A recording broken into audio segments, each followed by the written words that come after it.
శ్రీ గురుభ్యో నమః. శ్రీరామకృష్ణ పరమహంస గారు కథల ద్వారా ఎంతో జ్ఞానాన్ని ప్రసాదించారు. ఈ కథలను చక్కగా వినటము ద్వారా అసలు తత్వమేమిటో మనము సులభముగా అర్థము చేసుకొనవచ్చు. అటువంటి కథ ఒకటి ఈరోజు చెప్పుకుందాం. ఈశ్వరచంద్ర విద్యాసాగర్ గారు ఒక గొప్ప పండితుడు, విద్యావేత్త, రచయిత, దాన ధర్మ పరాయణుడు. బ్రిటిష్ ప్రభుత్వం ఆయన పాండిత్యాన్ని గుర్తించి విద్యాసాగరు అనే బిరుదును ఇచ్చింది. ఆయనను చూడడానికి ఒకసారి గురుదేవులు స్వయంగా వారి ఇంటికి వెళ్ళి అనేక విషయాలను గురించి ప్రసంగించారు. తరువాత విద్యాసాగర్ యొక్క ఆధ్యాత్మిక స్థితిని అంచనా వేసి ఆయనకు ప్రబోధించటానికి తన ప్రసంగం చివరలో ఈ కథ చెప్పారు. కట్టెలు కొట్టి జీవించేవాడొకడున్నాడు. వాడు ఒకసారి అడవిలో కట్టెలు కొడుతున్నాడు. అప్పుడు అతడికి ఒక సాధువు కనిపించి, నాయనా మరికొంత ముందుకు పో అని సలహా ఇచ్చి తన దారిన తాను వెళ్ళిపోయాడు. పని ముగించుకొని కట్టెలు కొట్టేవాడు ఇల్లు చేరాడు. కానీ సాధువు చెప్పిన మాట వాడి మనస్సులో ఇంకా మెదులుతూనే ఉంది. ఆ సాధువు నన్నెందుకు ముందుకు పొమ్మన్నాడు అని ఆలోచించాడు. ఇలా కొన్ని రోజులు గడిచిపోయాయి.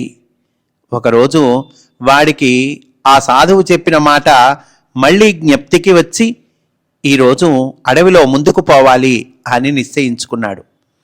ఆ నిర్ణయం ప్రకారం వాడు అడవిలో ఇంకా దూరం వెళ్ళేసరికి లెక్కలేనన్ని మంచి గంధపు చెట్లు కనిపించాయి.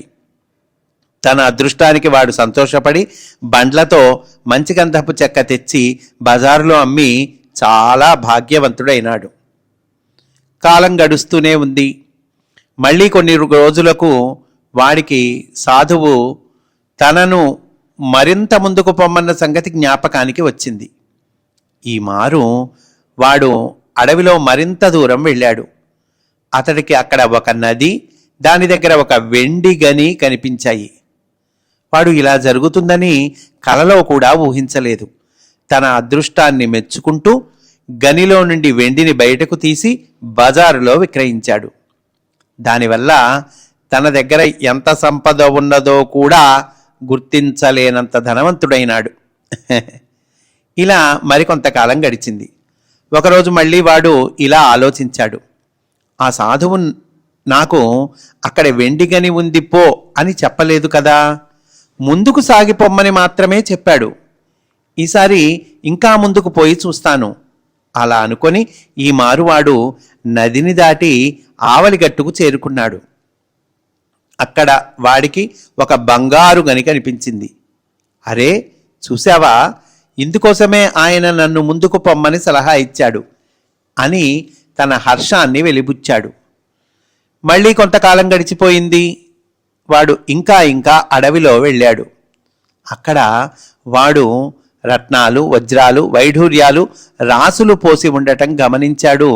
అవి కూడా తీసుకొని కుబేరుడంత వాడైపోయాడు.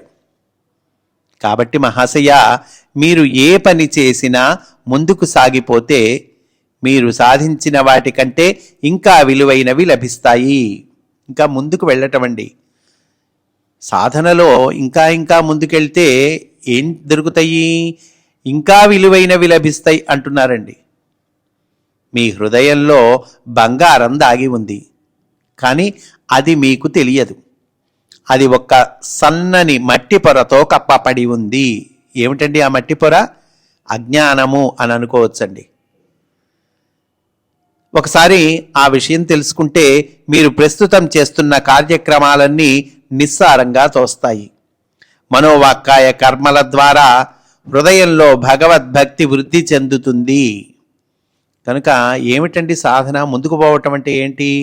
భగవద్భక్తిని వృద్ధి చేసుకోవాలి. తరువాత భగవద్ అనుగ్రహం కలిగి దానివల్ల క్రమంగా భగవత్ సాక్షాత్కారం లభిస్తుంది. భగవంతుణ్ణి మీరు చూడవచ్చు. నేను మీతో మాట్లాడుతున్నంత స్పష్టంగా మీరు భగవంతునితో మాట్లాడవచ్చు కూడా. అవును, మాట్లాడవచ్చు అని విద్యాసాగర్కు గురుదేవులు సలహా ఇచ్చారు. స్వస్తి వాసుదేవా.